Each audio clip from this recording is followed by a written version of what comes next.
Britain દેશમાં થોડા વર્ષો પહેલા બની ગયેલી એક સત્ય ઘટના.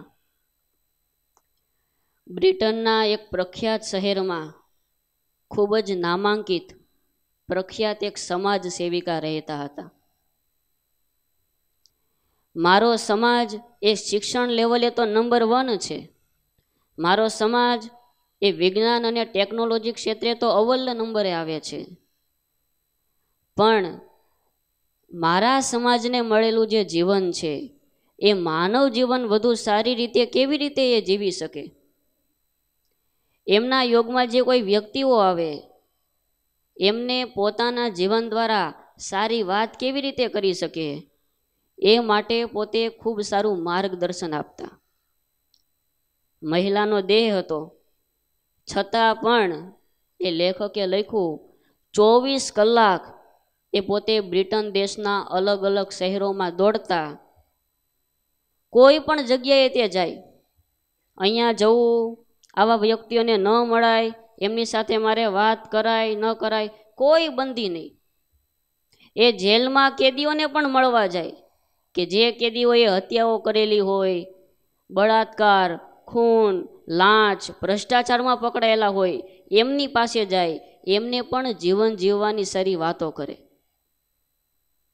દારૂ પીવાતો હોય, જુગાર રમાતા હોય, એના બાર હોય ત્યાં જાય, ત્યાં જઈને પણ એ વ્યસનમાં ગળા ડૂબ થયેલા વ્યક્તિઓ એમની પાસે જઈ અને પોતે મહિલાનો દેહ હોવા છતાં પણ ત્યાં એ વ્યસન કરતા હોય એમની પાસે જાય, એમને સમજાવે કે ભાઈ એ જીવન જીવવાનો હેતુ આ નથી હો.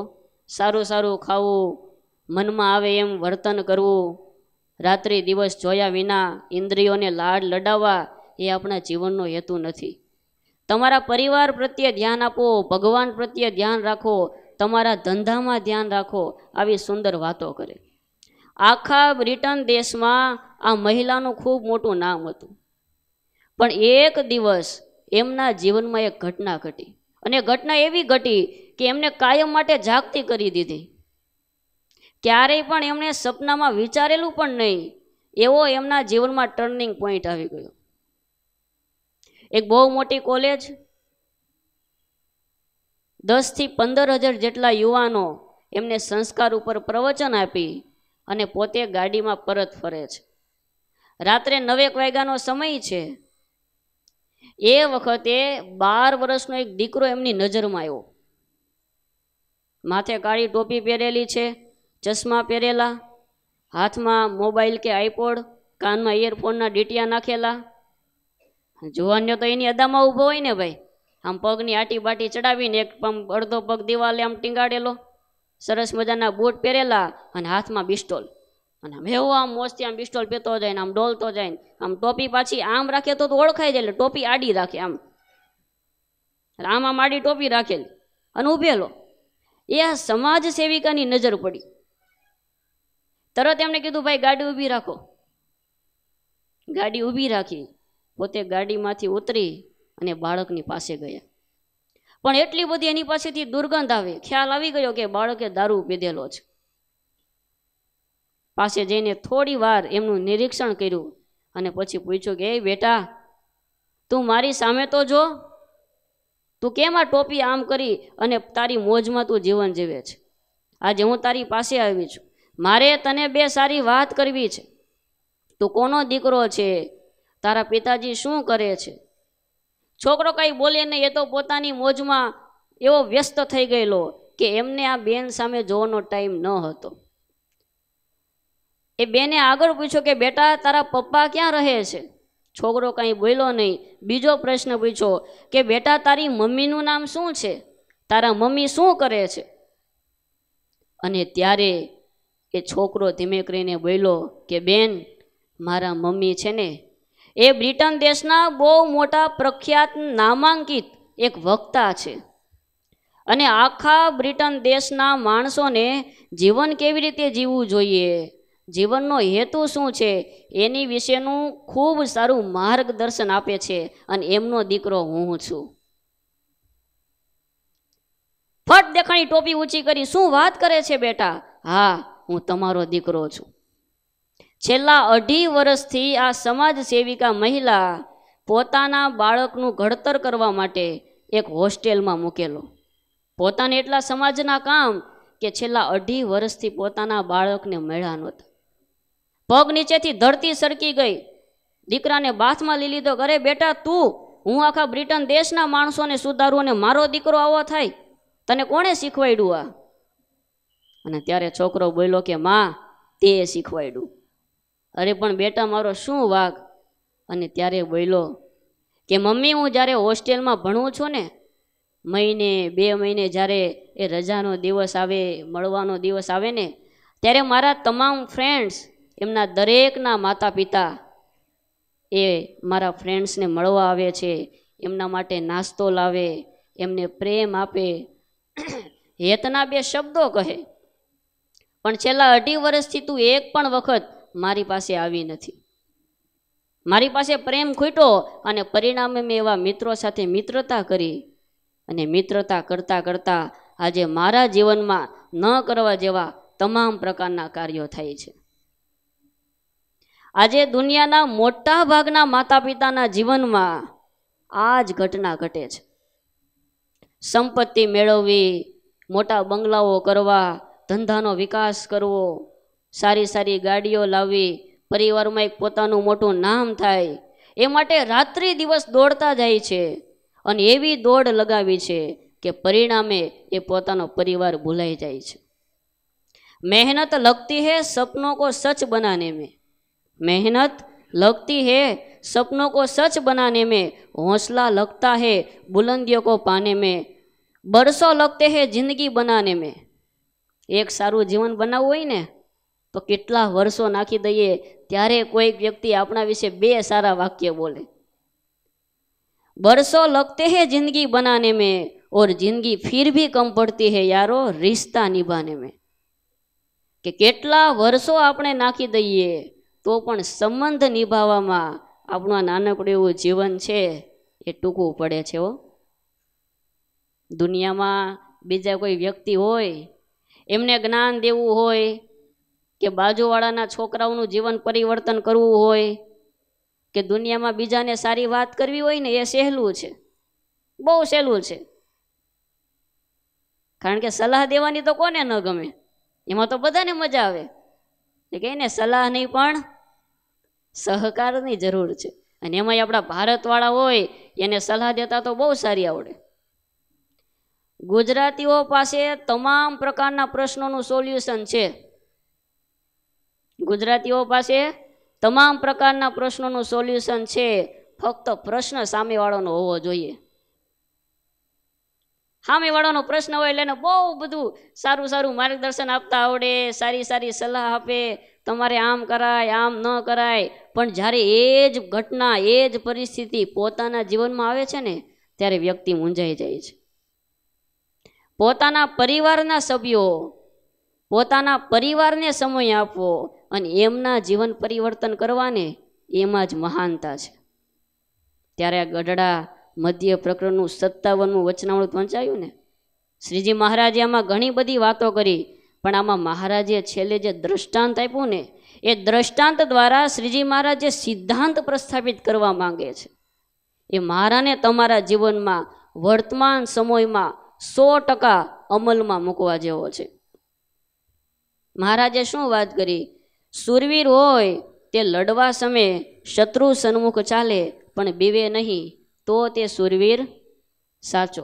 ગમે તેટલો સુરવીર હોય, મજબૂત શરીર હોય, તાકાત હોય, વ્યૂહરચના ઘડતા આવડતી હોય, પણ જ્યારે યુદ્ધ ફાટી નીકળે ત્યારે ના પાડી દે, મારે ઘરે જવું છે, હું બીમાર છું, હું નહીં આવી શકું, અને ત્યારે સંતાઈ જાય, તો એ સુરવીર શું કામનો?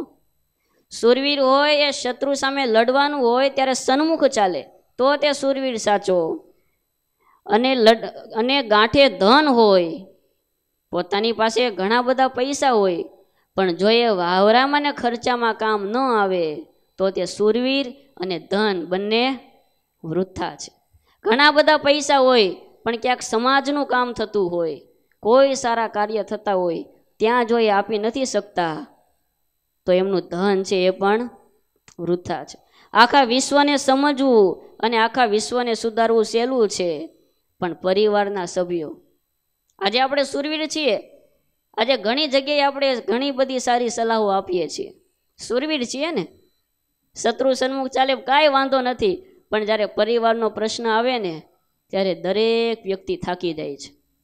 અને એ આપણા આખા પરિવારમાં જો કોઈ મહત્વનું નહીં પણ અતિ મહત્વનું હોય, આપણા પરિવારમાં મહત્વનું નહીં પણ અતિ મહત્વનું હોય, અને મૂલ્યવાન નહીં પણ અતિ મૂલ્યવાન હોય ને, તો એ છે આપણા પરિવારમાં નાના બાળકો.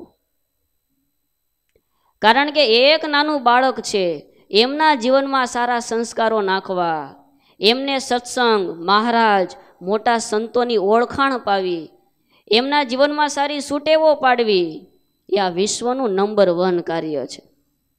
બીજું બધું બાળકને બહારથી મળશે, પણ સારા સંસ્કાર અને સારી સુટેવો એ તો માતા પિતા પાસેથી જ મળે.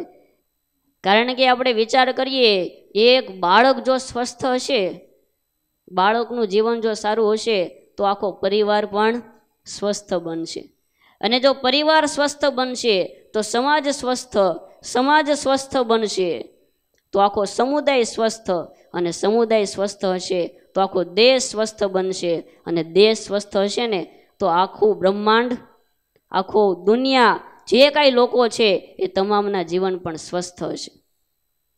અને ત્યારે એક લેખકે બહુ સરસ વાત લખી કે આજે આપણા ભારત દેશમાં 2 પ્રકારના શિક્ષણ આપવાની જરૂર છે. પહેલું શિક્ષણ કે આપણું જીવન કેવું હોવું જોઈએ, જે શ્રીજી મહારાજ આ વચનામૃતમાં બતાવે છે. આપણું જીવન કેવું હોવું જોઈએ એ પહેલા પ્રકારનું શિક્ષણ. અને બીજું કે આપણાઓનું જીવન કેવું હોવું જોઈએ. ઘણીવાર શું થાય, આપણે સારામાં સારા સત્સંગી હોઈએ, પણ પરિવારના સભ્યો હોય એમના જીવનમાં જે સારા સંસ્કારો, સારી સુટેવો આવતી હોય એ ન હોય. આપણો માર્ગ અલગ હોય અને એમનો પણ માર્ગ અલગ હોય. આજે દરેક માતા પિતા હોય, વડીલો હોય તો બધી જ ખબર જ છે ને, મારા બાળકના જીવનમાં કયા વિઘ્ન આવશે, એને ભવિષ્યમાં કેવી કેવી પરિસ્થિતિનો સામનો કરવો પડશે. તમને જેમ પૂછવામાં આવે, ભગવાન એમ પૂછે કે તમારો દીકરો છે એ ભણવામાં થોડો ડલ છે, સારા ટકા નથી લાવતો, તમારા દીકરાને હું 99% લાવતો કરી દઉં, ભગવાન કહે છે. તો તમે શું કહો? બહુ કૃપા કરી, ભગવાન કરી જ દો, નંબર 1 આવવો જોઈએ, તેજસ્વી તાલામાં નંબર 1 મારું હોવું જોઈએ, કરી જ દો ભગવાન, 99.99 લાવો તોય વાંધો નહીં. પણ પછી ભગવાન બીજી શરત મૂકે છે કે 99% લાવશે, પણ તમારું કહેલું એક પણ વાક્ય એ સાંભળવાનો નથી. તમે જે કહેશો એ તમારી સામે થશે, અને ન કરવા જેવા બધા જ કામ કરશે. આખો દિવસ ટીવી જોશે, ફોનમાં ગેમ રમશે, પૈસા વાપરશે, ક્યાં શું બોલવું એની કશી જ ખબર નહીં પડે. હવે ત્રીજો ઓપ્શન એવો આપે કે એક દીકરો એવો આપું કે જેમને 75 ઉપર ક્યારેય ટકા આવવાના નથી, પણ એ તમે જેમ કહેશો એમ કરશે, નિયમિત મંદિરે જશે, સંતો સાથે હેત રાખશે, માતા પિતાને પગે લાગશે, અને તમે કહેશો ને એમ કરશે. હવે તમને ભગવાન ઓપ્શન આપે કે આ બંનેમાંથી તમારે કયા દીકરાની ચોઈસ કરવી છે, 99% વાળો, 75% વાળો? અરે પણ અત્યારે ટકાની ડિમાન્ડ છે. અત્યારે દરેક માતા પિતાને પોતાના બાળક પાસે એક જ અપેક્ષા હોય છે, તારા ટકા વધવા જોઈએ, બીજું કંઈ નહીં. એ ચોરી કરવી હોય તો ચોરી કર, કાપલી લઈ જવી તો કાપલી લઈ જા, એ તારે જે કરવું એ કર, પણ તારા ટકા 85 નીચે ન હોવા જોઈએ. ખાલી વિચાર કરો, જે ટકા લાવવા માટે એ 5 કલાક સ્કૂલના ગણો, 2 કલાક ટ્યુશનના ગણો, 1-2 કલાક રીડિંગ ગણો, તો 8 થી 9 કલાક એ આપણો બાળક એ ભણવામાં સારા ટકા લાવે એ માટે મહેનત કરીએ છીએ, અને એ જ બાળક એમના જીવનમાં સારા સંસ્કાર આવે એ માટે 10 મિનિટ પણ નથી આપતા. આ કેવો મોટો વિરોધાભાસ સર્જાય છે. ગમે એટલા ટકા લાવ્યો હશે પણ એમના જીવનમાં જો સંસ્કારનો છાંટો જ નહીં હોય તો શું કરવાનું? ટકા લાવવા એ કંઈ ખોટું નથી, ભણાવવો જોઈએ, સારામાં સારું ભણે, પણ સાથે સાથે એમના જીવનમાં એ સારા સંસ્કાર આવે, એ ભગવાન અને ભગવાનના સંતો પાસે આવે, એમને સંતો અને મહારાજની સાથે હેત થાય, એ પણ મહત્વનું છે. કોઈએ બહુ સરસ લખ્યું છે, પ્રભુને મળવા ગયો ત્યાં રસ્તો ભૂલી ગયો. ત્યાં તો બધા રસ્તા ભૂલી જાય ને, ભગવાનને મળવામાં તો હમણાં કીધું હોય કે આવજો ને 3 કરોડ રૂપિયા આપવાના છે, ને સુરતની અઘરામ અઘરી ગલી ને એમાં ક્યાં છે ઝૂંપડપટ્ટીમાં સરનામું આપ્યું હોય તો એનું લોકેશન મળી જાય. પણ ક્યાંક ગુરુકુળનો પ્રોગ્રામ હોય, ઉત્સવ હોય તો કે સ્વામી મારે આવું હતું પણ આવું ગ્રાઉન્ડ જ ન મળ્યું, મને લોકેશન બતાવતું નહોતું, ખબર નહીં સ્વામી. પ્રભુને મળવા ગયો ત્યાં રસ્તો ભૂલી ગયો, માણસ તો બનવા ગયો પણ પ્રેમ ભૂલી ગયો. માણસ તો બનવા ગયો પણ પ્રેમ ભૂલી ગયો. પરિવાર પામવા ગયો ત્યાં ખુદને ભૂલી ગયો, ને પૈસા પામવા ગયો ત્યાં પરિવાર ભૂલી ગયો. જીવનની આ દોડમાં ઉંમર ભૂલાઈ ગઈ, અને જ્યારે ઉંમર ખ્યાલ આવી ત્યારે જીવન ભૂલાઈ ગયું. ત્યારે એ મહારાજા વચનામૃતમાં આપણા પરિવારમાં જે કોઈ પરિવારના સભ્યો છે, પરિવારમાં નાના બાળકો છે, એમના જીવનમાં સારા સત્સંગ અને સંસ્કાર એના બીનું વાવેતર થાય ને એ આપણી પરમ ફરજ છે. અને ત્યારે એક ચિંતકે ખૂબ સરસ ફોર્મ્યુલા આપી કે તમારા પરિવારમાં નાનું બાળક છે તો એમના જીવનને સારું બનાવવા માટે તમે શું કરશો? AAA PW ફોર્મ્યુલા આપી એમણે કે 3A, ચોથો P અને W. આ 5 અક્ષર, આ 5 શબ્દ જેમના જીવનમાં આવે અને એ માતા પિતા બાળક પ્રત્યે એ વફાદારીથી જો અનુભવે, એમને શીખવાડે, અમલમાં મૂકે તો ક્યારેય પણ બાળક મોટો થઈ અને દુરાચાર નહીં કરી શકે. AAA એમાં પહેલો એ છે અફેક્શન. અફેક્શન કહેતા કે પ્રેમ, હેત, સ્નેહ. આ દુનિયામાં દરેક વ્યક્તિ એ પ્રેમને ઝંખતો હોય છે, કોઈ પણ વ્યક્તિ હોય, ઇવન ગાંડો માણસ હોય ને એને પણ પ્રેમની જરૂર હોય છે. અમે ભાવનગર ગયેલા, ત્યાં વચ્ચે એક આવા બધા મંદ બુદ્ધિના વ્યક્તિઓ હોય એનું બહુ મોટું એક સેન્ટર છે. ત્યાં અમે સંતો ગયા, 2-3 હરિભક્તો સાથે હતા. તો જેવો પ્રવેશ કર્યો તો બધા રાડો પાડવા લાગ્યા, લાકડી કે જે કાંઈ હાથમાં આવે ઘા કરવા લાગ્યા, પણ જાળી હતી એટલે આપણી સુધી પહોંચે નહીં. અમે વાત કરી એમનો જે સંચાલક હતો એને કે અમે આવ્યા છતાં પણ આ લોકો આટલું તોફાન કરે છે, આવી રાડો પાડે છે, તો કેટલી સંખ્યા છે? એમણે વાત કરી કે સ્વામીજી 125. તો 125 જણાને તમે એકસાથે કેમ સાચવો? અને ત્યારે એણે કહ્યું કે સ્વામી એ વ્યક્તિ ભલે ગાંડા છે પણ તમે જુઓ, હું એમની પાસે જઈશ, એમની પાસે જઈ અને એમને માથામાં ટપલી મારીશ ને તો પણ કાંઈ નહીં બોલે. અને ગયા અંદર ગયા, બધા જે મંદ બુદ્ધિના વ્યક્તિઓ હતા, અસ્થિર મગજના માણસો, એ બધા એની ફરતે ઊભા રહી ગયા. અને આને 2-3 ટપલી મારી તો બધા દાંત કાઢીને એવા આનંદમાં આવી ગયા. અને એને કીધું કે આમ કાંઈક ઈશારો કર્યો તો બધા લાઈનમાં ઊભા રહી ગયા. કીધું 2 હાથ જોડો, તો જે અમે રાયડું પાડતા હતા આમ ચીચિયારી પાડતા હતા એ હાથ જોડીને આમ મીડા કરવા. કીધું આનું કારણ શું? અને ત્યારે એ જેના માલિક હતા એમણે કીધું કે સ્વામી છેલ્લે વ્યક્તિ છે ને એ તો પ્રેમને આધીન છે. અમે એને એટલો બધો પ્રેમ આપીએ છીએ, એટલું હેત આપીએ છીએ ને, એ હેતને કારણે એ વ્યક્તિની ભૂલી ગયેલી યાદાસ્ત છે ને એ પણ પાછી આવે છે. અને અમે 2 વર્ષમાં 35 જણાને આ પ્રેમ દ્વારા એમને પાછું સારું જીવન આપી એને ઘરે મોકલેલા છે. આ પ્રેમની તાકાત છે. કોઈ પણ વ્યક્તિને અંદરથી ચેન્જ કરવો હોય, એના આખા જીવનને ચેન્જ કરવું હોય તો પ્રેમ આપવો જ પડે. એની સાથે એવો સારો સ્નેહ કે હેતનો સંબંધ બાંધવો જ પડે. શ્રીજી મહારાજના જીવનમાં જુઓ, મહારાજે કેટલો પ્રેમ આપ્યો. હરિભક્તોને તો આપ્યો, બિન સત્સંગીને આપ્યો, બાળકોને પણ એટલો પ્રેમ આપ્યો છે.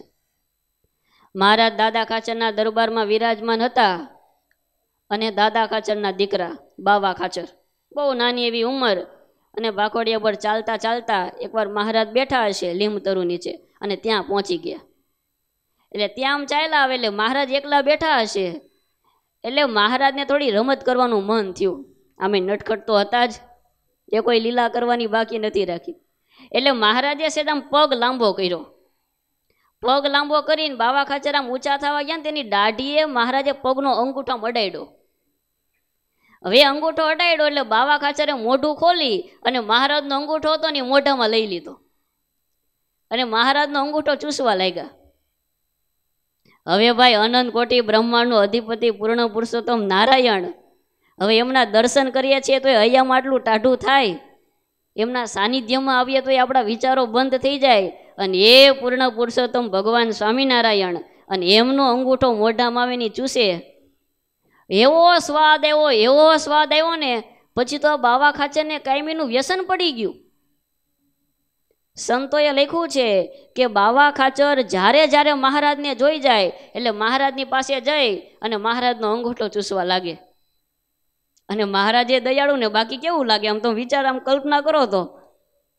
હવે એ થૂકવાળો અંગૂઠો થાય, હવે નાના છોકરા હોય તો લાડુ પડતી હોય, પણ એ આવે એટલે મહારાજને ચરણ લાંબો કરી જ દેવાનો. શ્રીજી મહારાજને એક બાળક પ્રત્યેનો પ્રેમ કેટલો છે. અને સંતોએ લખ્યું કે એકવાર મહારાજ અક્ષર ઓરડીમાં વિરાજમાન હતા, ઢોલિયા ઉપર આરામ કરવા માટે લાંબા થયેલા. એ વખતે બાવા ખાચર ત્યાં આવ્યા, થોડું ઘણું ચાલતા શીખી ગયેલા. એટલે બાવા ખાચર ત્યાં આવ્યા, મહારાજને જોયા એટલે થોડાક સ્પીડથી ચાલ્યા, એટલે મહારાજે જે પગ બહાર રાખેલો ને એ અંદર લઈ લીધો અને આખી સાલ ઓઢી ગયા. હવે બાવા ખાચર નાના આવીને મહારાજના ચરણ ગોતે પણ કઈ હાથમાં આવે નહીં. ઘડીક માથા પાસે જાય કે આ ચરણ છે, આ અંગૂઠો ત્યાં મોઢું મારવા જાય તે મહારાજ પાછા આમ ફરી જાય, પાછા કમર પાસે આવે, ઘડીક સાથળ પાસે આવે. આવી રીતે 5-10 મિનિટ ચાલ્યું. પછી નાના છોકરા હોય પછી એને બહુ આમ તમે કંઈ કરો ને પછી એના હાથમાં ન, પછી શું કરે, બટકું ભરવા દોડે. એ કે આપો ને આપો ને, તમે પરાણે પકડી રાખો પછી આમ બટકું મળે ભરવા. એટલે મહારાજને બટકું ભરવાની ટ્રાય મારી, પણ હવે એ વખતની સાલ થોડીક જાડી આવતી છે. ત્યારે એ મોઢામાં લીધું કે આ અંગૂઠો નથી, આ થોડું કંઈક બીજું છે. પછી મહારાજની મોજડી બાજુ પડી હતી, મોજડી લઈને એ મોઢામાં નાખી. હવે એ મહારાજ બહારથી એવો હોય ત્યાં કરો ઘા થૂ થૂ થૂ એમ કરવા લાગ્યો, કારણ કે એ મોજડીમાં કઈ થોડો સ્વાદ આવે. અને એ વખતે મૂળજી બ્રહ્મચારી ત્યાં આવી ગયા અને મૂળજી બ્રહ્મચારીએ કીધું કે મહારાજ આ બાવો ખાચર તમારી વાટે ઊભો છે. અને મહારાજ હસતા હસતા ઊભા થયા, ઊભા થઈ અને બાવા ખાચરને પાછો મોઢામાં અંગૂઠો આપ્યો. શ્રીજી મહારાજને એક બાળક પ્રત્યે કેટલો પ્રેમ છે. એ જ બાવા ખાચર મોટા થયા અને સારંગપુર મહારાજ ગયેલા ત્યારે ગુજરાતના બહેનો દર્શન કરવા માટે આવ્યા. મહારાજ અમારી પાસે 2 મિનિટ બેસો ને. અને ત્યારે મહારાજ એવું બોલ્યા કે અત્યારે અમને બાવા ખાચર હિંડોળે ઝુલાવવા માટે બોલાવે છે. હા, આધારાનંદ સ્વામીએ હરિચરિત્રામૃત સાગરમાં લખેલું છે, આ બેઠે બેઠું વાક્ય. અત્યારે અમને બાવા ખાચર હિંડોળે ઝૂલવા માટે બોલાવે છે, અમારે ત્યાં જવું પડશે, કારણ કે એમને અમારી સાથે પ્રેમ છે. જો અમે નહીં જઈએ તો એમને દુઃખ થશે અને કોઈને દુઃખ થાય એવું અમને ગમતું નથી. જો શ્રીજી મહારાજને એક બાળક પ્રત્યે કેટલો પ્રેમ છે, કેટલું હેત છે. મહારાજ કહે કે જ્યારે એબલ ખાચર ધામમાં ગયા ત્યારે છેલ્લે દાદાનો હાથ મારા હાથમાં આપીને બોલેલા કે મહારાજ આ સત્સંગ અને આ જે આખો દરબારગઢ છે ને એમાં જે કોઈ વ્યક્તિઓ છે ને એમના અધિપતિ તરીકે, એમના ઘર ધણી તરીકે એ દાદાનો હાથ તમને સોંપું છું. અમે આ આખો જે દાદા ખાચરનો પરિવાર છે એના પિતાના સ્થાને છીએ, અમે વડીલના સ્થાને છીએ. તો એ બાવા ખાચરના એક એક કોડ પૂરા કરવા, એ બાવા ખાચરના તમામ સંકલ્પ પૂરા કરવાને એ અમારી પહેલી ફરજ બની આવે છે. પોતે ભગવાન છે છતાં પણ એ આપણને આ ચરિત્ર દ્વારા શીખવાડે છે કે આપણા પરિવારમાં પણ જે નાના બાળકો છે એમના જીવનમાં પણ ઘણી વખત આવી નાની મોટી અપેક્ષાઓ હોય છે. કારણ કે જ્યારે બાળક નાનો હોય ને ત્યારે એના માટે સર્વસ્વ જો કોઈ હોય ને તો એ માતા પિતા છે. એમણે બીજી કોઈ દુનિયા જોઈ નથી, બીજી કંઈ એમને ખબર પડતી નથી. એટલે જો માતા પિતાની પાસેથી એને પ્રેમ મળે અને એમનું જીવન સારું હોય ને તો ઓટોમેટિક એ બાળકનું જીવન પણ સારું બને. માતા પિતાનું વર્તન સારું હોય તો તરત એમના જીવનમાં ફેર પડશે. એક ઘરે મહેમાન આવેલા એટલે પપ્પાએ કીધું કે જાતો બેટા પાણીનો ગ્લાસ ભરીને આવ. એટલે છોકરો કે હું ન જાઉં ખંભા ઉલાડ્યા. એટલે બાજુવાળો મોટો છોકરો હતો ને એ બોલ્યો કે પપ્પા એ તો હરામી છે, એ પાણીનો ગ્લાસ ભરવા નહીં જાય. એમ કરો તમે જાઓ મહેમાન માટે ને મારી માટે પાણીના ગ્લાસ ભરતા આવો. હવે આ બાળકની તમે જુઓ તો બહુ નબળાઈ દેખાય, પણ એ બાળકના જીવનમાં આવ્યું ક્યાંથી? આવું વાક્ય બાળક બોલ્યો કેમ? એમના પિતા છે, મહેમાન એવા છે, છતાં પણ આવી રમત કેમ કરી? એમના માતા પિતાના જીવનમાં ક્યાંક ફેરફાર છે, એમના જીવનમાં ક્યાંક એમણે મર્યાદા લોપી છે. પરિણામે એનો બાળક નાની ઉંમરમાં આવું બોલી શકે છે. અમે ગોંડલ પાસે રામોદ ગામ છે ત્યાં કથામાં ગયેલા. ત્યાં મુખ્ય યજમાન આપણે સુરતમાં જ રહે છે, દિનેશ ભગત છે. એ દિનેશભાઈને એમનો દીકરો મનન પણ ત્યાં આવેલો, 4થું કે 5મું ધોરણ ભણે છે. અમે કથામાં જતા હતા એ વખતે દિનેશભાઈના બાપુજી એ ત્યાં આવ્યા. એટલે મનન મારી સાથે હાલ્યો આવતો હતો, ત્યાંથી દોડી અને દાદાને બેસીને પગે લાગ્યો.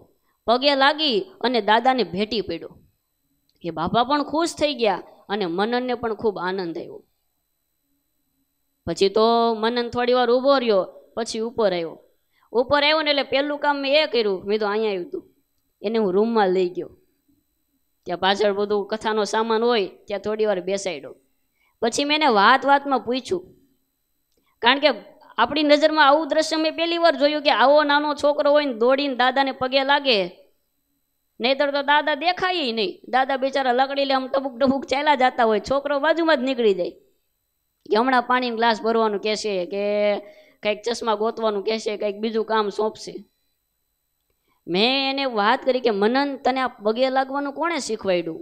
અને ત્યારે વાલા ભક્તો એમણે જે જવાબ આપ્યો છે કે સ્વામી અમે જ્યારે સુરતથી ગામડે આવીએ ને ત્યારે મારા મમ્મી છે એ મારા બાને પગે લાગે અને મારા પપ્પા છે ને એ મારા દાદા એમને પગે લાગે, દાદાના હાથ પકડીને નમસ્કાર કરે અને મારા દાદાને ભેટે છે. એટલે મેં પણ દાદાને પગે લાગી અને ભેટવાનું કામ કર્યું. જો મેં દિનેશભાઈને પૂછ્યું તમે ક્યારેય મનનને શીખવાડ્યું છે? સ્વામી ક્યારેય પણ મેં એને કીધું નથી કે તારે દાદાને પગે લાગવું જોઈએ. પોતાના જીવનમાં સારી ટેવ છે, એમના જીવનમાં સારા સંસ્કાર છે તો 100%, કારણ કે એમને માતા પિતા સાથે પ્રેમ છે. અને સુભાષિતકારોએ કહ્યું છે પ્રેમે તું પુનરાવર્તનમ. જે વ્યક્તિને જેની સાથે પ્રેમ હોય ને એમાં સીધું પુનરાવર્તન થાય, સીધી કોપી જ મારે. તમે જે કરો છો ને એની સીધી બાળક કોપી મારે. તમારી સારી ટેવ હોય તો એમના જીવનમાં પણ સારી ટેવ આવે, અને તમારા જીવનમાં જો કોઈ સુટેવ હશે તો એમના જીવનમાં પણ સુટેવ આવશે. અમે વાપી ગયેલા, એક બહુ નાનકડો એવો બાળક હતો, કીર્તન નામ એનું હતું. 2જા ધોરણમાં ભણે, સંતો બધા બેઠેલા, કીર્તન પ્રિય સ્વામી સંતો બધા સાથે હતા. એ બાળક બેઠો અને કહ્યું કે સ્વામી એમને કીર્તન કંઠસ્થ આવડે છે. અને બાળક બેઠો અને એમને કીર્તન ગાવાનું ચાલુ કર્યું. મેં હું આદિ અનાદિ આ તો સર્વે ઉપાધિ. એવું સરસ મીઠો અવાજ અને આખું પદ એક પણ ભૂલ પડ્યા વિના. એક કીર્તન ગાયું, બીજું કીર્તન ગાયું, પછી તો સભામાં જવાનું હતું. એમના પિતાએ કહ્યું, બધા કચ્છ દેશના બધા ભક્તો, કે સ્વામી એમને 25 કીર્તન કંઠસ્થ છે. 2જા ધોરણમાં ભણનારો દીકરો 25 કીર્તન કંઠસ્થ છે.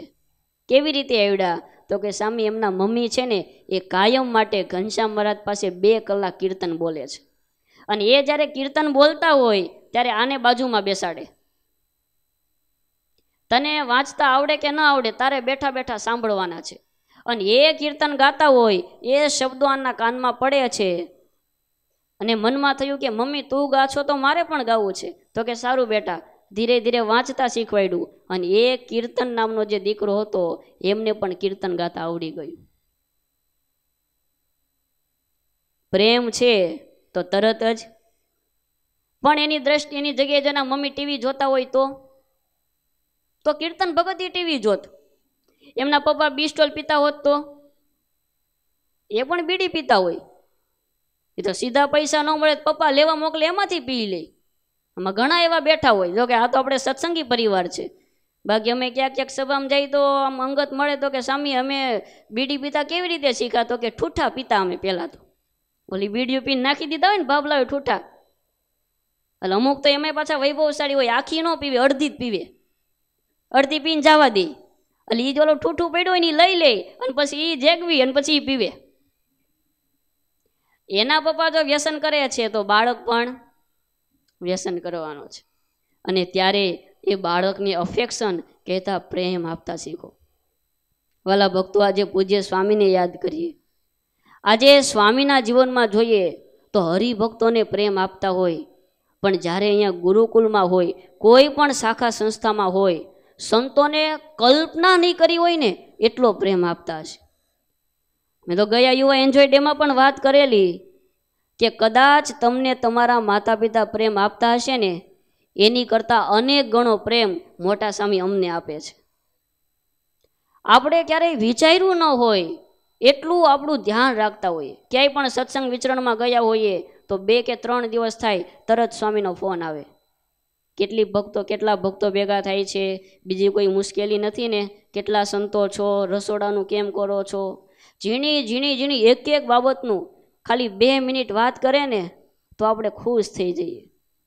આજે આવડા મોટા મહંત હોય, આજે સંપ્રદાયમાં અનેક સદગુરુ સંતો છે, પણ એ બધા સંતોમાં જો સંતો પાછળ સૌથી વધુમાં વધુ સમય આપતા હોય ને તો મોટા સ્વામી છે. આજે ઘણા ભક્તો સાક્ષી છો.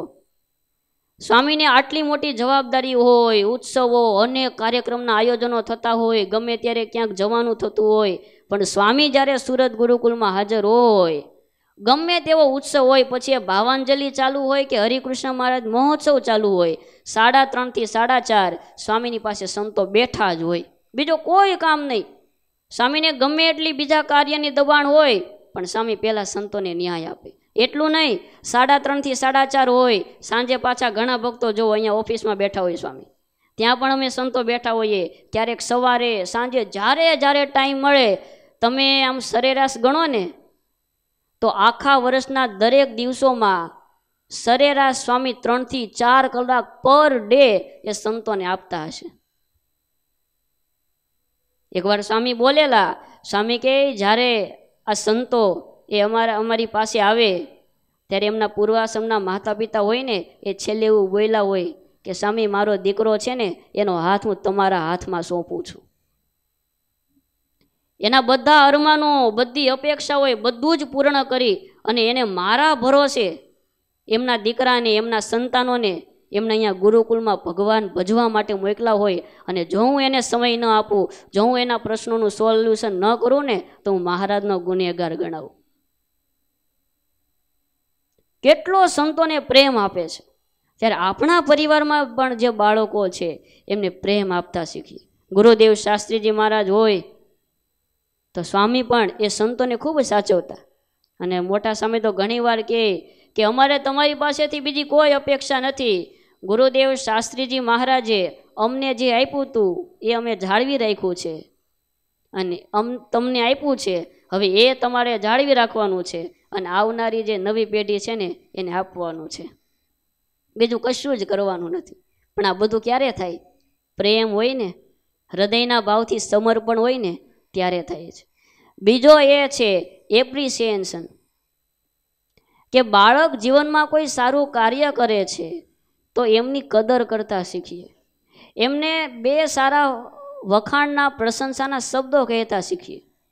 કોઈ પણ બાળક હોય એમના તમે 2 સારા વખાણ કરો, એમની પ્રશંસા કરો ને, ઘણીવાર શું હોય, એમણે શું નથી કર્યું એ આપણી નજરમાં હોય, પણ શું કર્યું છે એ નજરમાં ન હોય. આજે ઘણીવાર અમારી પાસે બાળકો આવે, 84% લાવેલો, હમણાં જ આ ગઈ પરીક્ષામાં 84% લાવેલો વિદ્યાર્થી ઘરે ગયો તો પણ એના પપ્પાએ એને માર્યો કે તારે 84% કેમ આવ્યા? કાકાના છોકરાને તો 88 આવ્યા, મામાની દીકરીને 92 આવ્યા, તારે કેમ 84 આવ્યા? હવે 84 કઈ ઓછા કહેવાય? એ ભણતા હશે ત્યારે કેટલા આવતા હશે?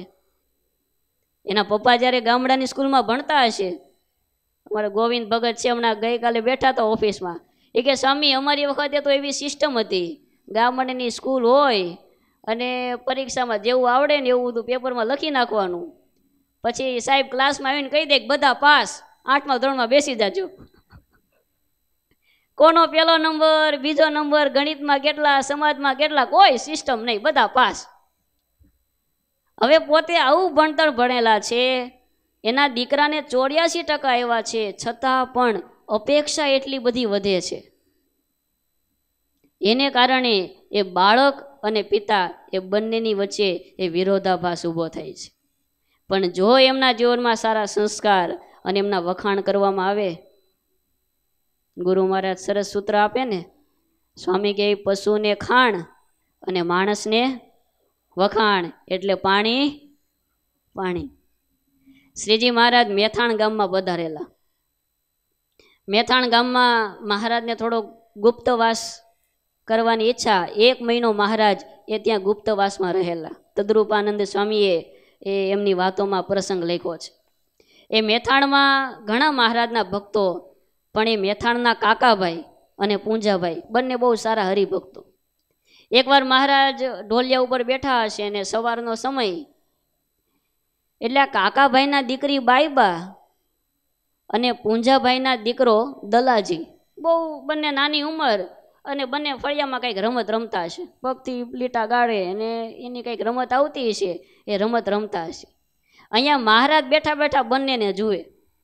થોડી વાર થાય તો બાઈબા જીતી જાય, તો બાઈબા કે લે તું હારી ગયો, ને એને ડીકો ડીકો કરતા હશે. નાના છોકરાઓ રમતો રમતા હોય, એકાબીજાને મસ્કરી કરતા હોય. થોડી વાર થાય તો દલાજી જીતી જાય. પણ એ બંને એટલું સરસ રમતા હતા કે મહારાજને શું મોજ ચડી. મહારાજ ઊભા થયા, ઊભા થઈને મહારાજ બેયની પાસે ગયા અને ઉભડક બેસી અને બેયને મહારાજે બથમાં લઈ લીધા અને બેયના વાહ થપથપાવ્યા. મહારાજ કે સરસ લ્યો, બંને જણા બહુ સારી રમત રમો છો. એ આવું તો મેં નાના હતા ને ત્યારે અમને રમતા નહોતી આવડતું, તમે બહુ સારું રમો છો, પણ તમારા બંનેમાંથી નંબર પહેલો કોનો? એટલે બાઈ ભાગે મહારાજ એ તો મારો જ હોય ને, એને ક્યાં રમતા આવડે છે, એ તો દલો છે. દલાજી કે એ સાંભળીને બોલજે હો, હું હોશિયાર છું, હું જાજી વાર હું જીતી જાઉં છું. અને બંને જણા બાંધવા લાગ્યા. એટલે મહારાજ કે ઉભા રહ્યો, એમ નહીં, મહારાજને કંઈક કરાવવું તો બીજું જ હતું. મહારાજ કે જો તમે પણ પેલા નંબરે ને તમે પેલા નંબરે. ત્યાં પૂજાભાઈ એવા, મહારાજ શું વાતો કરો છો? એટલે પૂજાભાઈને મહારાજે કીધું કે આ લોકોને ખાલી રમતા જ શીખવાડ્યું છે કે ભગવાનનું ભજન કરતા શીખવાડ્યું છે? મહારાજ ખાતરી કરી જુઓ. એટલે મહારાજ કે સારું, તમે બંને જણા અલગ અલગ ઊભા રહ્યો અને આપણે પહેલા નંબરનો નિર્ણય લેવાનો છે. તાલી પાડી અને સ્વામિનારાયણ સ્વામિનારાયણ ધૂન કરવાની છે. જે લાંબા સમય સુધી ધૂન કરે એનો પહેલો નંબર, અને એને અમે સાકર અને નાળિયેર આપીશું. એટલે બંને ત્યાં ઊભા રહી ગયા અને મહારાજે 1 2 3 સ્ટાર્ટ કર્યું છે અને સ્વામિનારાયણ સ્વામિનારાયણ ધૂન ચાલુ કરી. 2 મિનિટ 5 મિનિટ મહારાજ તો બેઠા છે. પછી મહારાજ તો પોતાના વિચારમાં હશે. પણ એ વખતે થોડી વાર થઈ તો આ બાઈબા હતા એને વાંધો ન આવ્યો, એ તો એવા ડૂબી ગયા મહારાજની ભક્તિમાં. પણ આ દલાજી હતા ને એને કીડિયું ચડવા લાગી. ઘડીક આમ જોવે, ઘડીક આમ બાઈબાની સામું જોવે કે આ થાકે છે કે નહીં. હવે થોડી વાર થાય મહારાજની સામું જોવે, ઘડીક આમ પૂજાભાઈની સામું જોવે. દલાજી થાકી ગયા અને 7-8 મિનિટ થઈને ત્યાં તો ઠેકડો મારીને રફુ ચક્કર થઈ ગયા. એ ગામમાં છોકરાઓને અરે ગયા અને ત્યાં રમવા લાગ્યા. પણ અહીંયા જે બાઈબા છે એમની ધૂન ચાલુ, સ્વામિનારાયણ સ્વામિનારાયણ સ્વામિનારાયણ ધૂન ચાલુ. અને થોડી વાર પછી એ મહારાજ બાઈબા ઉપર રાજી થયા અને બાઈબાને મહારાજે એ ખોબો ભરી સાકર અને નારિયેળની પ્રસાદી આપી અને મહારાજે અમને શાબાશી આપી. પણ જેવી મહારાજે સાકર આપી એટલે તરત બાઈબા દોડતા દોડતા ક્યાં ગયા? દલાજી પાસે. કે લે દલા, તું કહેતો હતો ને મારો પહેલો નંબર, જો મને મહારાજે સાકર આપી, લે જો મને નાળિયેરની પ્રસાદી આપી. અને દલાજી એવા દોડતા દોડતા મહારાજ પાસે. મહારાજ મારી સાકર ક્યાં? મહારાજ કે તમે તો નપાસ થયા છો. લે મહારાજ મેં કેટલી બધી ધૂન કરી હતી. મહારાજ કે તમે ધૂન તો કરી હતી પણ અડધેથી, અને અમે પુરુષ ભક્તોના હૃદયમાં ભક્તિ થોડીક ઓછી હોય. એટલે દલાજી તરત લીમડા ઉપર ચડી ગયા અને લીમડાની ઊંચી ડાળ ઉપર ચડીને મહારાજને કીધું કે મહારાજ મને સાકરને નાળિયેર આપવા છે કે જોશ જોશથી રાડો પાડું કે શ્રીજી મહારાજ અમારા ઘેરે છે, શ્રીજી મહારાજ અમારા ઘેરે છે. મહારાજ કે નીચે વૈયા, નીચે વૈયા, હવે આપી દઈએ સાકર, સાકર સસ્તી પડશે. અને મહારાજે એ દલાજી હતા એમને પણ સાકર આપી. પણ એ કહેવાનું એ છે કે શ્રીજી મહારાજ છે એ નાના બાળકો રમત રમે છે તો મહારાજ એમને પણ પ્રશંસા, એમના વખાણ અને એમને કાંઈક સારી રીતે બિરદાવે છે. કોઈ પણ વ્યક્તિ હોય એ સારું કાર્ય કરતો હોય, એમાં પણ નાના બાળકો હોય, એમની સાથે આપણે સારા સંબંધો રાખીએ અને એમને જો પ્રેમ આપવામાં આવે, એમની પ્રશંસા, તો એ બાળક ક્યારેય પણ તમારી મરજીને ઓવરટેક નહીં કરી શકે. આજે પ્રશ્ન ક્યાં આવે છે કે પરિવારમાં ધ્યાન અપાતું નથી, ધંધા માટે સગા સંબંધીઓને સાચવવામાં એટલા વ્યવહારો વધી ગયા છે કે બાળકોને સમય અપાતો નથી. ત્યારે એક બાળકે બહુ સરસ મજાનું કાવ્ય લખ્યું છે. મારા પ્રેમનું વાઈફાઈ છે પાસવર્ડ વિનાનું, મારા પ્રેમનું વાઈફાઈ છે પાસવર્ડ વિનાનું, ક્યારેક તો રેન્જમાં આવી મારી સાથે કનેક્ટ થાવો ને પપ્પા. મારા વાઈફાઈમાં પાસવર્ડ નથી, મારી સાથે કનેક્ટ થાવો ને. વોટ્સએપ પર આખો દિવસ ઓનલાઈન રહીને લાઈવ ચેટ કરો છો, વોટ્સએપ પર આખો દિવસ ઓનલાઈન રહી લાઈવ ચેટ કરો છો, થોડી વાર, અરે પપ્પા 5 સેકન્ડ મારી સાથે પણ લાઈવ ચેટ કરો ને.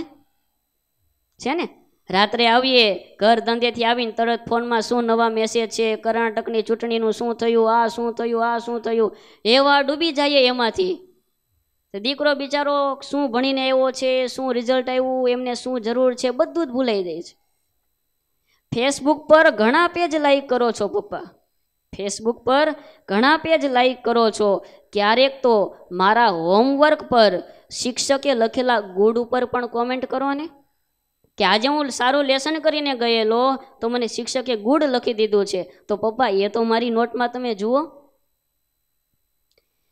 તમારા ફોનમાં ચાર્જિંગ ખૂટી જાય, તમારા ફોનમાં જ્યારે બેલેન્સ ખૂટી જાય ત્યારે તરત બેલેન્સ પુરાવો છો, તો પપ્પા ક્યારેક તમારા ને મારા વચ્ચેના સંબંધોનું પણ એ બેલેન્સ, તમારા ને મારા સંબંધોનું પણ રિચાર્જ ફરીથી કરાવો ને. ઘણીવાર આ રિચાર્જ કરવાનું રહી જતું હોય છે, પછી મોડું મોડું યાદ આવે.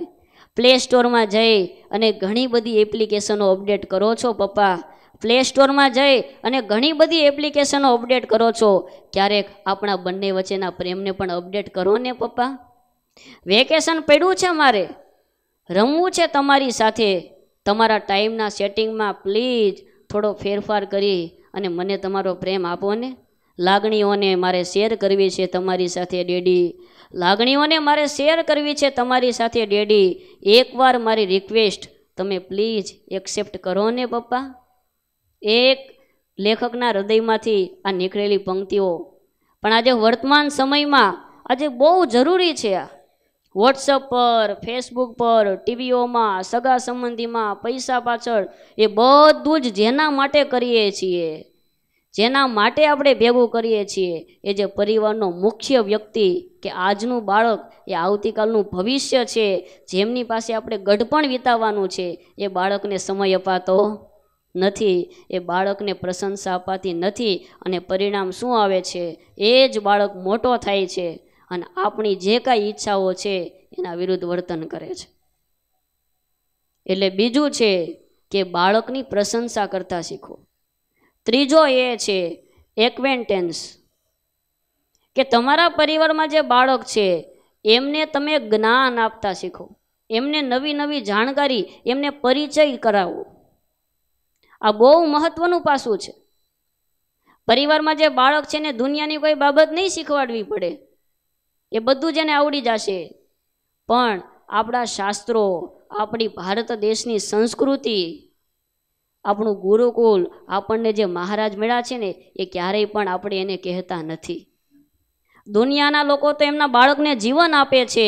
આપણે સત્સંગી છીએ, ગુરુકુલ પરિવારના ભક્ત છીએ, આપણે જીવન તો આપવાનું છે, પણ સાથે સાથે સર્વોપરી શ્રીજી મહારાજ મળ્યા છે, આવા મોટા સંતો મળ્યા છે, તો આધ્યાત્મિક જીવન પણ આપણે બાળકને આપવાનું છે. આજે ઘણા એવા સંપ્રદાયમાં હરિભક્તો છે કે એકાંતિક સ્થિતિને પામી ગયા હોય, સંપ્રદાયનો કોઈ પણ ઉત્સવ હોય એમની હાજરી હોય, સંતોના વચને ટૂંક ટૂંક થઈ જતા હોય, એટલી મહારાજની ભક્તિ કરતા હોય, એવા એકાંતિક હરિભક્ત હોય, પણ પાછળ એમનો દીકરો જુઓ ને તો વર્ષમાં એક વાર પણ માંડ માંડ એ સંતો પાસે આવતો હોય. આખા સંપ્રદાયની આ પરિસ્થિતિ છે. માતા પિતા સારામાં સારા સત્સંગી હોય, દીકરામાં સત્સંગનો એક પણ છાંટો પણ ન હોય. અરે ત્યાં સુધી કે ઘણા હીરા મોટા થઈ જાય, એની લગ્નની કંકોત્રી છપાઈ જાય, અને અહીંયા સાફો બાંધવા આવે ને ત્યારે સંતો પૂછે કે ભાઈ તમે કોના દીકરા? ત્યારે કે હું તો આ ભગતનો દીકરો. લે, આવડા મોટા થઈ ગયા. નાનો હોય ત્યારે સ્વામી પાસે એકવાર કંઠી બંધાવી જાય, પછી જય સ્વામિનારાયણ, પછી એનો દીકરો થાય ને ત્યારે કંઠી બંધાવા આવે સ્વામી પાસે. તમે વિચાર તો કરો, આ કેવો મોટો વિરોધાભાસ સર્જાતો જાય છે. ગૃહસ્થાશ્રમમાં છીએ તો આપણી પરમ ફરજ છે કે આપણા પરિવારમાં જે બાળકો છે એને સંપત્તિનો વારસો તો આપવાના છીએ, પણ શ્રીજી મહારાજની ભક્તિ, મહારાજની ઓળખાણ અને મોટા સ્વામી જેવા મોટા સત્પુરુષ સાથે એમને જોડી દેવો ને, એ પણ આપણી ફરજ છે. સોસાયટીમાં બાલ મંડળ ચાલતું હોય, એક જગ્યાએ પધરામણીએ ગયેલા, ભગતને પૂછ્યું, ભગત તમારો દીકરો બાલ મંડળમાં જાય છે? તો કે સ્વામી ખબર નથી. એલા એ અહીંયા આવી તો તું બાલ મંડળમાં જાશો? તો કે ના પપ્પા. પછી તરત અહીંયા સંતોને મેં ફોન કર્યો કે આ વિસ્તારમાં આપણું ક્યાંય બાલ મંડળ ચાલે છે. એમણે જે સરનામું આપ્યું ને, એમના ઘરથી 10 ઘર દૂર આપણા ગુરુકુળનું બાલ મંડળ ચાલે છે, એ આ ભગતને ખબર નથી. એ જ ભગત એમનો દીકરો મોટો થશે, વ્યસન કરશે, નહીં કરવાનું કામ કરશે, ત્યારે સંતો પાસે લઈને આવશે કે સ્વામી મહારાજને પ્રાર્થના કરો ને, સ્વામી પ્રસાદીનું પાણી આપો ને, અમારું કયું કરતો નથી, દારૂ પીવે છે, વ્યસન કરે છે, પૈસા ઉડાડે છે, જુગાર રમે છે, ન કરવાના દરેક કામ કરે છે. પણ ક્યારેક એ સંતાનોને પાસે બેસાડીએ, એને મહારાજની કે સંતોની સારી વાતો કરીએ ને, તો એમના જીવનમાં સારા સંસ્કાર આવે. આજે આ બધા જ ભક્તો બેઠા છે, તે એક્ઝામ્પલ લઈએ આપણે. આમાંથી કેટલા એવા ભક્તો છે કે મહિનામાં 5 દિવસ પોતાના બાળકને પાસે બેસાડી અને મહારાજ અને સંતોનો મહિમા કહેતા હોય? કરો આંગળી ઊંચી. 1 2 3. હજી કરતા હોય તો કરજો, સંતોનો રાજીપો મળે. આટલા જ ભક્તો છે. હજી આખો પરિવાર લેવામાં આવે અને આંગળી ઊંચી કરાવવામાં આવે તો 20 થી 25 ભક્તો જેવા નીકળે કે પોતાના બાળકને પાસે બેસાડી. આપણે દરરોજ નથી કરવું, આપણે પણ ઘણા કામ હોય, એમને પણ અભ્યાસ કરવાનો હોય, નાની મોટી મોજ શોખની રમતો રમવાની હોય, પણ કમસે કમ અઠવાડિયામાં 1 વખત તો એને પાસે બેસાડીએ. અને એ જ્યારે નાનો હશે ને ત્યારે જ સાંભળશે, બાકી એકવાર 10-12 વર્ષ વટાવી ગયો ને પછી પૂરું, જય શ્રી રામ. પછી તમારું એક પણ શબ્દ સાંભળવાનો નથી. પછી ઓલા ક્રિકેટરો ને એક્ટરો ને એની એક્શનો, એના ડાયલોગો, એ બધું જ સાંભળશે, આપણો એક પણ શબ્દ નહીં સાંભળે. એ 5 વર્ષનો છે, 6 વર્ષનો છે, ત્યારથી એમને કીર્તનો ગાવા, અહીંયા ક્યાંક ગુરુકુળમાં નાના મોટા ઉત્સવો હોય તો એ ઉત્સવોમાં લાવીએ તો એમના જીવનમાં પણ સારા સંસ્કાર પડે. આપણે ત્યાં નવસારી ગુરુકુળમાં એ દર ઉનાળાના વેકેશનમાં એક ચોવટિયા નિસર્ગ કરીને વિદ્યાર્થી છે. અત્યારે તો ઘણી મોટી ઉંમર થઈ ગઈ. અમે જ્યાં સુધી હતા એ પહેલાં પણ ઉનાળાનું વેકેશન હોય એટલે ચોવટિયા નિસર્ગ એ નવસારી ગુરુકુળમાં જ હોય. એમના પિતાનું નામ પ્રાગજીભાઈ, કેરાળા ગામના છે. દર ઉનાળાના વેકેશનમાં ત્યાં આવી જાય અને ભક્તિ વલ્લભ સ્વામી સાથે આખો દિવસ સેવા કરે. ખૂબ સારું ભક્તિ વલ્લભ સ્વામી સાથે હેત. અને ત્યારે તો એ માટીનું પુરાણ ચાલતું, તો આખી રાત પોતે કેટલા ટ્રક આવ્યા, ટ્રક ગયા, એ બધી ગણતરી કરવાની હોય, પેમેન્ટ ચૂકવવાના હોય. એ આખું વેકેશન સ્કૂલ ખુલે ને પછી પોતે એ ભક્તિ વલ્લભ સ્વામીને દંડવત કરી સંતોને હળી મળી અને પછી પોતે જાય. આજે જ સવારે એનો ફોન આવેલો કે સ્વામી મારું MBBS પૂરું થયું અને હવે મારે MS સર્જનમાં અઠવા લાઇન્સ ગવર્મેન્ટ કોલેજમાં એડમિશન મેળવ્યું છે, એટલે સ્વામી મારે સુરત આવવાનું છે. એટલે સાહજી પૂછ્યું કે તમે આ ઉનાળાના વેકેશનમાં આવતા, સંતો સાથે સેવા કરતા, તો તમારા મામાને ઘેરેથી મામાનો ફોન આવે અથવા તો તમારા પપ્પા તમને ખીજાતા નહીં? અને ત્યારે એ બોલ્યા કે સ્વામી વેકેશન પડવાના 1 મહિનાને વાર હોય ને એ પહેલાં મારા પપ્પા કહી દે કે જો વેકેશનમાં બીજે ક્યાંય જવાનું નથી, ભક્તિ વલ્લભ સ્વામી જુનાગઢ આવ્યા છે, એમની સાથે નવસારી જવાનું છે અને ત્યાં સંતો સાથે સેવા કરવાની છે. અને સ્વામી એનું પરિણામ એ આવ્યું કે 12 ધોરણ સુધી જ્યારે જ્યારે ઉનાળાનું વેકેશન, મારા તમામ વેકેશન, એક પણ વેકેશનમાં હું મામાને ઘેરે નથી ગયો. 9મા ધોરણ પછીના દરેક વેકેશન મેં નવસારી ગુરુકુલમાં પસાર કર્યા. અને આજે હું કોલેજમાં છું. આજે કોલેજ લાઈફના એ યુવાનો સાથે હું જીવતો હોઉં. દરેકના જીવનમાં કંઈક નાની મોટી ખામી હોય, પણ સ્વામી આજે મારો તિલક ચાંદલો, મારી પૂજાપાઠ, મારા પ્રામાણિકતા, મારી વફાદારીતા, મહારાજ પ્રત્યેની ભક્તિ બધું જ અકબંધ છે, એમને એમ જળવાઈ રહ્યું છે.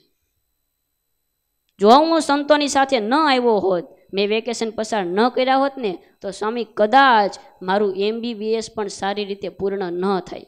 સ્વામી અમારી બેચમાં 10 વિદ્યાર્થી મારી કરતાં પણ હોશિયાર હતા, સારા ટકા લાવતા, પણ બીજા કે ત્રીજા વર્ષે સંગત ફરી ગઈ અને આજે એ MBBSનું રિઝલ્ટ આવ્યું, એ બધા વિદ્યાર્થી જે મારી કરતાં પણ હોશિયાર હતા એ નપાસ થયા. પણ મારા પપ્પાએ જે મને આ સત્સંગમાં મોકલું એનું આ પરિણામ છે. આપણા બાળકને ક્યારેક સત્સંગની વાતો કરીએ, મહારાજનું ચરિત્ર કહીએ, અને મહારાજે આ મધ્યના 57નું વચનામૃત વાંચ્યું, એમાં જો મહારાજે કીધેલું છે, એ મહારાજના જ શબ્દો, કે તેમ મને ભગવાન મળ્યા છે, તે જે જીવ મારો સંગ કરે, જે જીવ મારો સંગ કરે તેને આગળ હું કલ્યાણની વાત ન કરું તો મારું જ્ઞાન શું કામનું. જે જીવ મારી પાસે આવે, આપણે કારખાનામાં કોઈક આવે તો તરત એને વાત કરીએ, જો ગુરુકુલ આવવા જેવું છો, આવો સરસ ઉત્સવ છે ને આવી ધૂન ચાલે છે ને, એને તરત લાવીશું. શાળાના છોકરાને, કાકાના છોકરાને કેટલાને લેતા આવીએ, પણ ઘરનો છોકરો રહી જાય. એમને ગુરુકુલ લાવવાનો હોય, એમને કંઈક ઉત્સવોમાં કે કંઈક નાની મોટી સેવા કરાવવાની હોય તે ભૂલાઈ જાય છે. પણ આપણા પરિવારના જે સંતાનો છે એમના જીવનમાં આ પરિચય, સંતોની સાથેનો એને પરિચય કરાવવામાં આવે તો એમના જીવનમાં એ ચોક્કસ એ સારા સંસ્કારો આવશે અને ક્યારેય પણ એ બાળક છે એ સંતોથી વિખૂટો નહીં પડી શકે. આપણા પરિવારનો બાળક છે કમસે કમ ગુરુકુલ પરિવારના એક સાધુ સાથે તો એ સારામાં સારી રીતે કનેક્ટ થયેલો હોવો જોઈએ. કોઈ પણ એક સંતોને અઠવાડિયે એકવાર તો ફોન કરતો જ હોવો જોઈએ. આપણે કેટલા સંતો છે, 30-35 સંતો હોય, કોઈ પણ એક સંતોની પાસે બેસાડો, એમની સાથે હેત થાય તો એમના જીવનમાં સારા સંસ્કાર આવશે. અને ઘણીવાર તમારું પણ જે ન માને ને એ સંતોનું માનતા હોય, ત્યારે સંતોની પાસે બેસાડીએ. અને આમ તો ગુણાતીતાનંદ સ્વામીએ 5મા પ્રકરણમાં લખ્યું, સ્વામીની વાતો છે ને 5 પ્રકરણની, એમાં સ્વામીએ 5મા પ્રકરણમાં બહુ સરસ લખ્યું, તમે સાંભળીને ખુશ થઈ જશો. કોટી સાધન કરે પણ જે ગૃહસ્થાશ્રમમાં રહી કથા વાર્તાને કીર્તન કરે છે અને કરાવે છે તેના તો ત્રિવિધ તાપ ટળી ગયા છે. ગૃહસ્થાશ્રમમાં રહી અને જે કથા વાર્તા કીર્તન કરે છે અને કરાવે છે, સંભળાવે છે, એના તો ત્રિવિધ તાપ ટળી ગયા છે. એના સર્વે તપ થઈ રહ્યા છે, એમને કોઈ પ્રકારનું તપ બાકી નથી, બધા તપ એના આવી ગયા. અને આગળ લખ્યું કે એ તો ભગવાનના ચરણને પામી રહ્યો છે. આ સ્વામીની એ 5મા પ્રકરણની વાત. આપણે બીજે ક્યાંય કથા વાર્તા કદાચ કરીએ કે ન કરીએ, પણ કમસે કમ પરિવારના સભ્યો હોય, દીકરાઓ હોય, એમની સાથે એ જો સારી રીતે એ ભગવાનની વાતો કરવામાં આવે તો ચોક્કસ એમના જીવનમાં સારા સંસ્કાર આવે છે. 3 એ પૂરા થયા. ચોથો પી, પનિશમેન્ટ.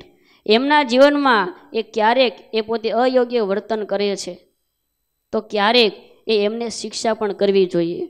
એ નાનો હોય ત્યારથી, બાકી તો પછી શાસ્ત્રોમાં 14-15 વર્ષ પછી મારવાની પણ ના પાડી છે. પ્રાપ્તે તું 16 વર્ષે પુત્ર મિત્રવદ આચરેત, કે 16 વર્ષનો થાય પછી તો પિતા પુત્રનો વ્યવહાર છે એ તો પિતા મિત્ર જેવો થઈ જવો જોઈએ. એ બાળકને કંઈ ભૂલ કરે છે ને જો આંખ આડા કાન કરશો તો એ તમને જ નડવાનું છે. એક જ નાનું એવું દ્રષ્ટાંત જોઈએ. તમને હૃદયમાં દુખાવો ઉપડ્યો હોય અને આમ સહન ન થાય એવો દુખાવો ઉપડ્યો હોય અને ખ્યાલ આવે કે એક એટેક આવી ગયો અને બીજો આવવાની તૈયારી છે, એ વખતે તમે ઘરે કેટલી મિનિટ ઊભા રહ્યો? સગા દીકરાના લગ્ન ચાલુ હોય તો ઊભા રહ્યો? હે? કદાચ હાલો વડાપ્રધાન તમને મળવા આવે છે તોય ઊભા રહ્યો તમે? અરે કોઈક તમને 5 કરોડ રૂપિયા આપે, તમે અહીંયા ઊભા રહ્યો ને થોડી વાર તો 5 કરોડ રૂપિયા આપું એની ઠોકર મારી દેશો ભાઈ એ બધું પછી હું જીવતો હોઈશ તો બધું કામમાં લાગશે ને. મને કિરણ હોસ્પિટલમાં જવા દે, અત્યારે એમ્બ્યુલન્સ બહાર ઊભું છે. કેમ તો કે આપણે સમજીએ છીએ કે આંખ નહીં હોય તો જીવન જીવાશે, હાથ વિના જીવન જીવાશે, પગ વિના જીવન જીવાશે, પણ હૃદય વિના જીવન નહીં જીવાય. એમ આપણા પરિવારનું જો કોઈ હૃદય હોય ને તો એ પરિવારનો બાળક છે. એ બાળક હૃદયના સ્થાને છે. એમના જીવનમાં જો કોઈ ખામી આવી તો એમાં 1 સેકન્ડ પણ મોડું નહીં ચાલે. તાત્કાલિક એને સામ દામ દંડ કે ભેદ દ્વારા એમને સમજાવવો પડશે, દંડ દેવો પડશે અને એમને સત્સંગના માર્ગે લાવવો પડશે. એમનો કંઈક બર્થડે આવતો હોય, નાના મોટા આયોજન આવતા હોય, બર્થડે આવતો હોય તેને ગુરુકુલમાં લાવીએ, મોટા સ્વામી પાસે કાંડું બંધાવીએ, સ્વામી ચાંદલો કરી દે, પ્રસાદીની લાડુડી આપે, તો એ બાને એને પણ સંતોષ સાથે હેત થાય. આ પૂનમનો રાસ કેવો સરસ થતો હોય છે. તો એ પૂનમના રાસમાં આપણા ગુરુકુલમાં તો કેટલા પ્રકારના આયોજનો છે કે બાળક હોય કે કિશોર અવસ્થા હોય કે યુવાની અવસ્થા હોય, ત્રણેય પ્રકારના, આમ તો બાળ, યુવા, વૃદ્ધ, અબલ સૌ કોઈને મજા આવે ને. સ્વામી ઘણીવાર કહે ને, સ્વામી કે તમારે જેમ ક્રિકેટમાં ઓલરાઉન્ડર કહેવાય ને એમ મારું ગુરુકુલ ઓલરાઉન્ડર છે.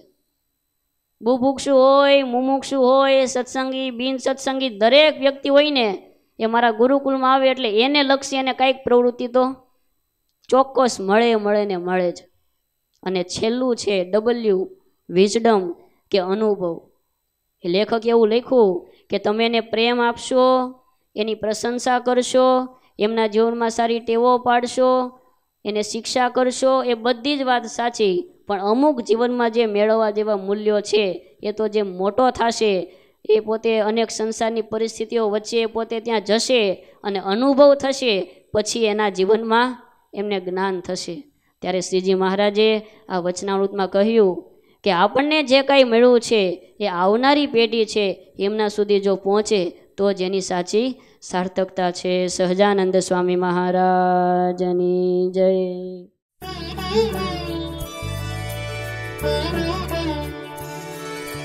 Thank you.